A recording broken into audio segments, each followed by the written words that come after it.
Good afternoon, guys. Welcome to the video. So I'm going to go ahead and roll the rest of the video in a second, but I wanted to say this. Found out the grid heater doesn't kick on until it's around 60 degrees or lower. So this is not the issue with my truck. However, the part was still pretty beat up and needed to get changed out anyway, the grid heater relay. So I'm going to go ahead and roll the rest of this, but it is the following day. I went back out and checked it just to be sure, and I still have my issue. I think where I'm going to go forward with this, I'm going to check out the banjo bolt. Apparently there's a bolt on the back of the head.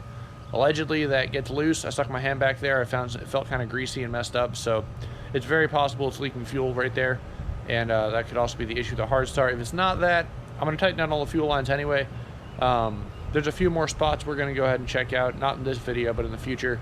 On top of the gas tank there's known to crack and little air in the lines there, as well as at this point 221,000 miles, the injectors might be getting a little worn, or one of them in particular, maybe a few, letting fuel return where it's not actually building up to its full pressure. So there's a couple different reasons that this could be happening. However, I'm not really going to complain about it. Still starts, still runs, just kind of hard starting, if that makes sense. So without further ado, I'm gonna let you guys hop into the video, and hope you enjoy it. I will see you guys, well, yeah. Anyway, I will see you guys in the next video. Have a good one. I'm having some difficulty on cold starts.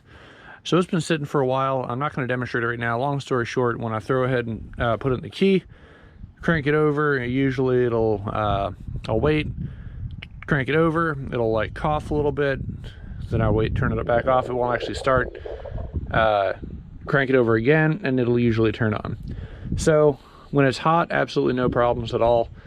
And it sounds, so at first I thought maybe it was a fuel problem. It still could be a fuel problem. However, what I think is going on, so in these trucks they use something called a grid heater, and basically all it does is it sits right here, and what happens is, instead of having glow plugs, which these trucks don't have, that heater turns on when you flip it to the key to run, when you wait to start. The grid heater is supposed to basically glow stupid hot and superheat the air as it runs past. So you got up to like 500 degrees as it runs into the cylinders and assists with startup. So pretty much to test one of these things, I went ahead and took the multimeter, and right here is the ground. It's the ground cable, and over on this side, these two cables right here are the power, and had a buddy of mine flip the key on while I was holding the multimeter to it, and absolutely nothing. So no power is getting to there. So I figure that's probably my issue, considering that it's supposed to have power and it's not, and it should assist starting. It's not the truck doesn't start, it just starts kind of slow and has some problems there. So my goal of this video is to go ahead and get the relays, which are located right there, replaced. As you can see, they look like absolute crap, both relay. That's the relay right there, and what I think happened is they're probably dead. The power comes pretty much straight off the battery right here. That's the battery terminal running down straight to both relays. So it's a pretty straightforward process. I just want to take you guys along and see if this fixes the issue.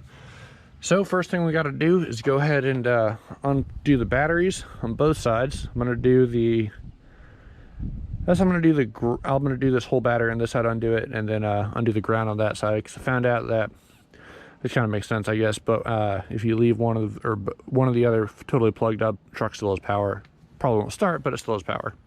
So without further ado, we're going to go ahead and pop off the two batteries, and then we'll go ahead and start diving into this. Before we do though, I want to show you the new part, which is right here, and I can show you what this guy thing looks like.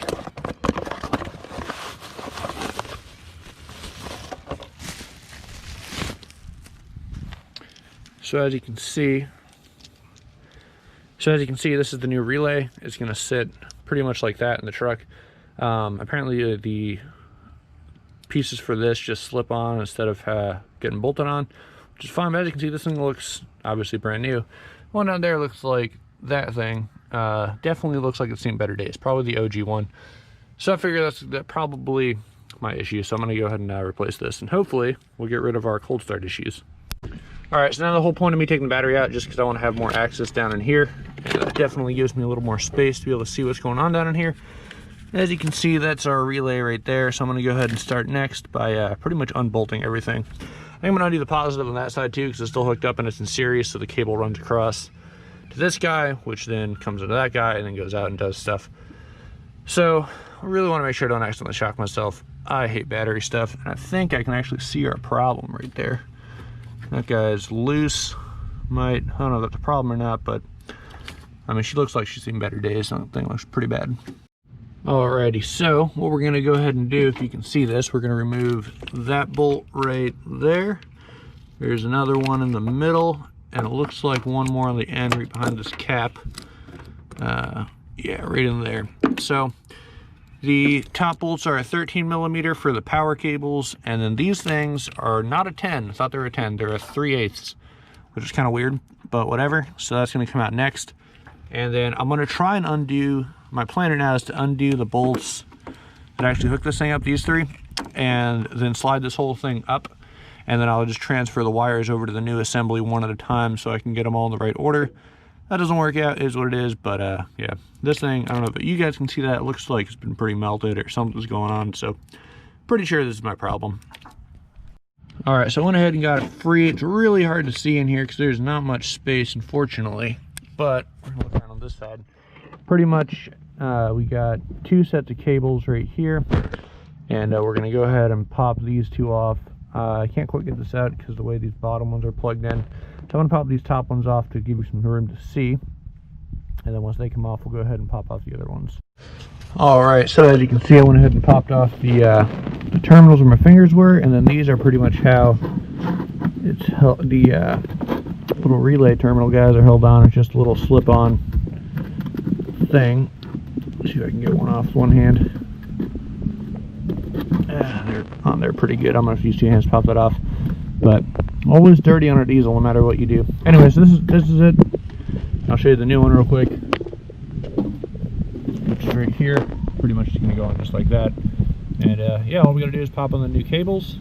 Super straightforward process. So I'm gonna go ahead and do that real quick, and we'll examine the old one once I have it out. All right, so as you can see, the new one's installed right there. Pretty straightforward.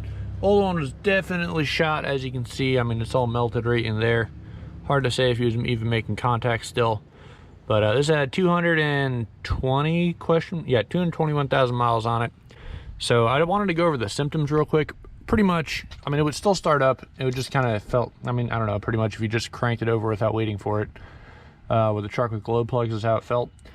But I mean, there are other potential symptoms. It could be air in the fuel lines. There could be, so apparently this has a pretty high suction rate. So if it can still get air in without leaking fuel out, it might be a bleed issue. There's a lot of potential causes for this kind of issue, but I'm pretty sure this was mine.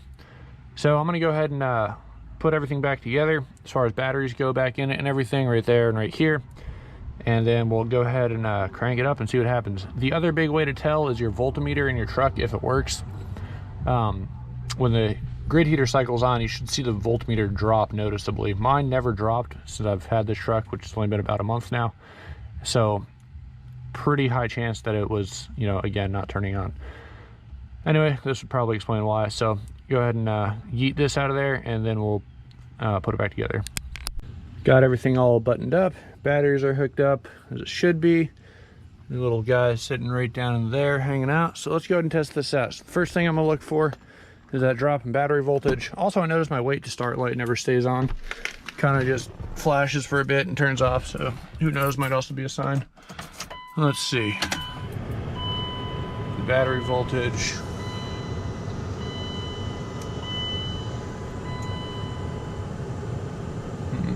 Still steady.